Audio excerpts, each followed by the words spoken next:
Bismillahirrahmanirrahim. Assalamualaikum warahmatullahi wabarakatuh. Dan salam sejahtera saya ucapkan kepada semua penonton-penonton Budi TV PSS. Saya, Anu Isyra binti Iskandar, akan menerangkan sebuah sedikit tentang 3 peristiwa besar yang berlaku ketika bulan Ramadan. Bulan Ramadan ialah bulan yang penuh barakah bagi seluruh umat Islam. Ada banyak peristiwa yang berlaku ketika bulan Ramadan. Beberapa antaranya ialah peristiwa nuzul Al-Quran, Perang Badar, pembukaan Kota Mekah serta Tahun Dekacita. Yang pertama, saya akan menceritakan tentang peristiwa nuzul Al-Quran. Al-Quran diturun pada bulan Ramadan, ditandai ketika Nabi Muhammad SAW menerima wahyu pertama di Gua Hira, seperti yang diterangkan di dalam surah Al-A'la ayat 1 hingga 5.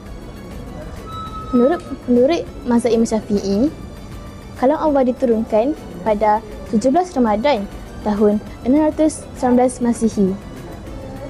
Yang kedua, malam Lailatul Qadar. Seperti yang diketahui, malam Lailatul Qadar ialah malam yang lebih baik daripada 1000 bulan.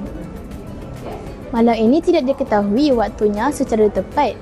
Namun, menurut beberapa kitab, malam ini jatuh pada 10 malam terakhir di bulan Ramadan. Jadi, kita perlulah mengambil inisiatif untuk menambahkan lagi pahala kita buat bekalan pada hari akhirat kelak.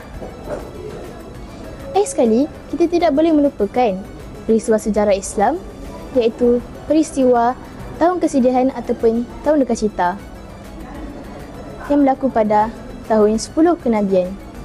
Ia dinamakan sedemikian kerana bapa saudara baginda iaitu Abu Talib bin Abdul Muttalib dan isteri pertama baginda iaitu Siti Khadijah binti Khuwailid meninggal dunia pada tahun tersebut.